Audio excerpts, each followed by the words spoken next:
Vous voyez ces personnes qui sont toujours premiers de classe et on a l'impression qu'ils font zéro effort. On les voit jamais souffrir autant que nous on souffre, on les voit jamais étudier autant que nous on étudie et pourtant ils nous dépassent tout le temps. On se demande pourquoi lui et pas moi. La réponse est simple. La différence entre toi et lui, c'est que lui, il utilise des méthodes efficaces pour étudier. Est-ce que toi, ça va te prendre peut-être 8 heures à accomplir? Il les aurait accomplis en 4 heures. Je vais te faire un portrait de ce qui se passe en réalité quand tu organises une session d'études et que tu te dis, ok, à telle heure, à telle date, je vais étudier. Tu t'installes dans ton espace de travail, tu commences à étudier, puis tu prends une pause après 30 minutes parce que tu l'as bien mérité, tu as bien travaillé pendant 30 minutes. Une pause qui va s'étaler et déborder sur TikTok. Tu recommences à étudier après. Ensuite, il faut de l'énergie, il faut que j'aille manger. Parce que sans énergie, je peux pas étudier. Après ton repas, tu recommences à étudier un peu. Ensuite, faut s'hydrater, c'est important de s'hydrater. Donc tu vas aller boire de l'eau. Après 5 heures de temps, tu n'as rien accompli. Tu n'as pas fini tes tâches. On appelle ça en anglais du pseudo-working. Avec cette méthode, tu gaspilles ton temps et ton énergie. Donc si tu veux cesser d'utiliser cette méthode et trouver des méthodes efficaces que les gens utilisent pour être premier de classe et sans souffrir autant que toi, sans passer 5 heures de temps sur une même tâche, regarde cette vidéo jusqu'à la fin. Le plus important, c'est l'organisation. C'est la base de tout. C'est le secret de la réussite, le secret de tout ce que vous voulez, l'organisation. Donc peu importe ce que vous voulez commencer, vous devez être organisé. Ce dont avec quoi vous pouvez commencer, c'est tout d'abord de faire un calendrier. Vous pouvez l'imprimer, vous pouvez l'acheter. Moi, je l'ai fait à la main, donc pas d'excuses de ouais, mais j'ai pas d'imprimante, je peux pas sortir. Tu prends une feuille, tu prends un stylo et une règle et tu te fais ton propre calendrier. Ensuite, ce que tu vas devoir faire, c'est toutes tes dates d'échéance, donc tout ce qui est travaux, tout ce qui est examen, tout ce qui est important à remettre et ce qu'il va falloir associer à l'école. Vous allez le mettre dans ce calendrier, vous allez l'écrire comme ça, vous allez pouvoir voir tout ce que vous avez à faire dans une même feuille. Ça va être plus simple pour vous organiser. Ensuite, il va te falloir 5 minutes. 5 minutes, c'est 2 TikTok, donc c'est pas long. 5 minutes, tu vas l'utiliser à chaque matin pour pouvoir organiser ta journée. Donc tu vas prendre le calendrier que tu as déjà fait et tu vas prendre ta feuille. Ça peut être un bout de papier, ça peut être un agenda, c'est comme vous voulez, c'est selon votre confort. Vous allez prendre cette feuille de papier ou peu importe. Vous allez écrire les tâches que vous devez accomplir pour cette journée-là. Il faut tout de même rester réaliste. On va pas commencer à écrire, lire 500 pages dans tel truc, écrire 8 pages. Il faut rester réaliste. Mettez des objectifs qui vont être réalistes et que vous allez pouvoir accomplir dans cette même journée-là. Ensuite, pendant la journée, vous pouvez barrer ce que vous voulez déplacer. Vous pouvez faire des changements, mais juste vous faire un squelette initial pour commencer votre journée et pouvoir vous y retrouver au cours de la journée. Comment vous pouvez organiser votre feuille? C'est une partie où vous allez mettre dedans les tâches que vous avez à accomplir et une autre partie où vous allez mettre les tâches qui se rajoutent et que vous devez ajouter à votre calendrier. De cette manière, vous allez devoir dealer avec votre calendrier juste 5 minutes par jour. Donc le lendemain matin, quand vous allez consulter votre calendrier, vous pouvez regarder les tâches que vous n'avez pas pu finir et les rajouter. Vous pouvez voir les tâches qui se sont rajoutées et aussi les rajouter au calendrier. Comme ça ne devient pas une tâche laborieuse que vous allez détester. 5 minutes, c'est pas beaucoup.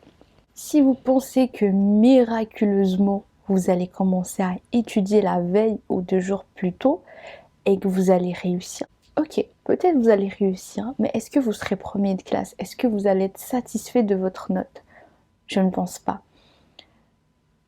Pour avoir des notes excellentes, l'organisation commence dès le premier cours, c'est-à-dire que dès votre premier cours, vous devez assister à votre cours, vous devez assister à tous vos cours sans exception. Même ce cours ennuyant qui ne sert à rien où le prof fait que parler et vous endort, vous devez y assister aussi. Maintenant que cette étape est finie et que vous avez suivi tous vos cours, ce qui est encore plus important que ça, c'est de prendre des notes qui sont efficaces. Donc, vous devez bien écouter votre prof et prendre tout ce que vous trouvez important. Donc tout ce qui répète à plusieurs reprises, ça va être des trucs qui sont importants à noter et qui va sûrement vous demander à un moment donné. Ce que vous pouvez faire pour les cours littéraires qui sont comme la psychologie, la philosophie, les cours de littérature, c'est que vous allez noter sous forme de questions, évidences, conclusions. Comme ça, vous allez pouvoir vous y retrouver plus tard. Pour les cours scientifiques comme les maths, la physique ou les sciences, notez le plus d'exemples que vous pouvez, le maximum d'exemples. Les profs vont toujours montrer des exemples au tableau. Notez le plus que vous pouvez. C'est avec ça que vous allez pouvoir vous repérer plus tard et vous guider. Si vous voulez des trucs plus efficaces pour prendre des belles notes et des notes efficaces, dites-le moi en commentaire, je vais vous faire une autre vidéo sur ça. Maintenant que vous avez suivi vos cours et que vous avez vos belles notes, vient l'étape des remises des travaux et des examens. Donc déjà là, vous avez fait une bonne partie du travail. Vous avez la matière sur papier et probablement dans votre tête. Il suffit juste de faire des rappels. Ce qui concerne les travaux, c'est sûr que les faire la veille, c'est pas la meilleure solution. Tu vas peut-être finir ton travail et pouvoir le remettre. Mais est-ce que tu seras satisfait de ta note? Est-ce que le prof sera satisfait de ton travail? C'est la même chose, il faut commencer à l'avance. Dès que votre prof annonce que vous avez un travail qui va être remis, vous devez commencer vos étapes.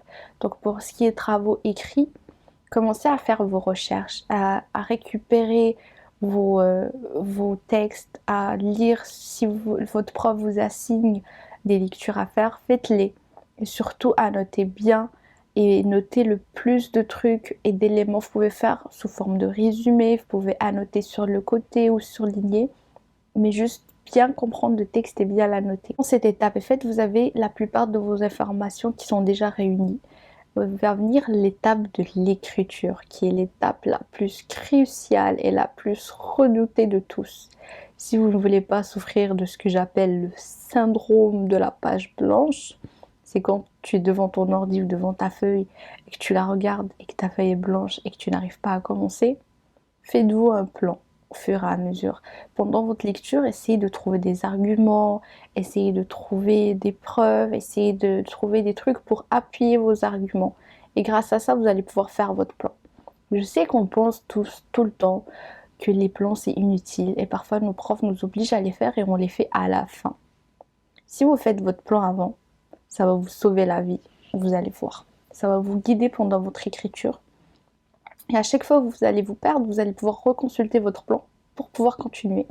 En ce qui concerne les cours scientifiques, si vous avez un TP à remettre avec des exercices par exemple de maths, commencez à l'avance. Faites vos exercices et ensuite vous pouvez vous faire un petit groupe avec lesquels, après avoir fait vos exercices, sinon ça serait de la perte de temps, de les consulter et de voir chacun qu'est-ce qu'il a fait. Ça va beaucoup vous aider et aussi de consulter votre prof. Les profs vont jamais refuser de répondre à vos questions. Pour les examens, c'est la même chose aussi. Le secret, c'est de commencer à l'avance. Et si vous êtes organisé, vous allez pouvoir commencer à l'avance.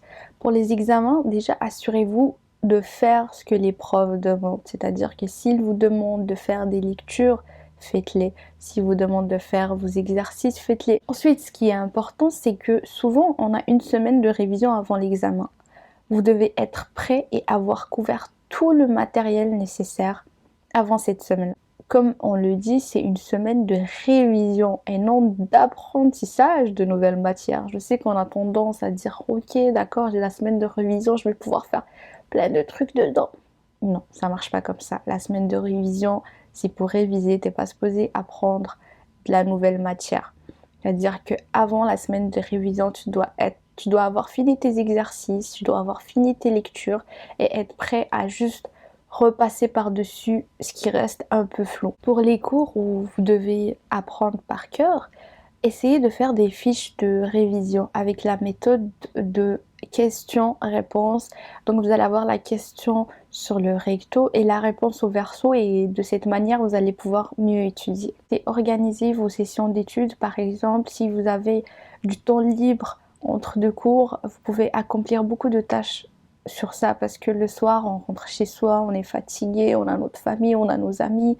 C'est difficile parfois de pouvoir s'installer et de faire tout ce qu'on a à faire. Donc pendant que vous êtes à l'école ou maintenant vu qu'on est scolarisé à domicile, vous pouvez entre deux cours vous installer et faire quelques tâches comme ça. À la fin de la journée, vous aurez quand même accompli plus de trucs que si vous attendiez jusqu'au soir pour commencer. Plusieurs scientifiques ont déterminé qu'en moyenne, on ne peut pas rester concentré plus que 50 minutes.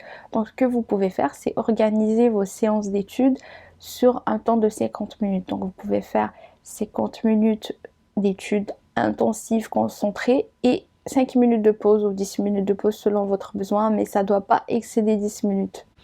J'espère que ces conseils vont pouvoir vous aider. N'hésitez pas à me dire en commentaire s'il y a des trucs que vous appliquez déjà et qui fonctionnent ou ne fonctionnent pas pour vous. Si vous essayez ces méthodes-là, dites-moi comment ça se passe pour vous en commentaire. Merci.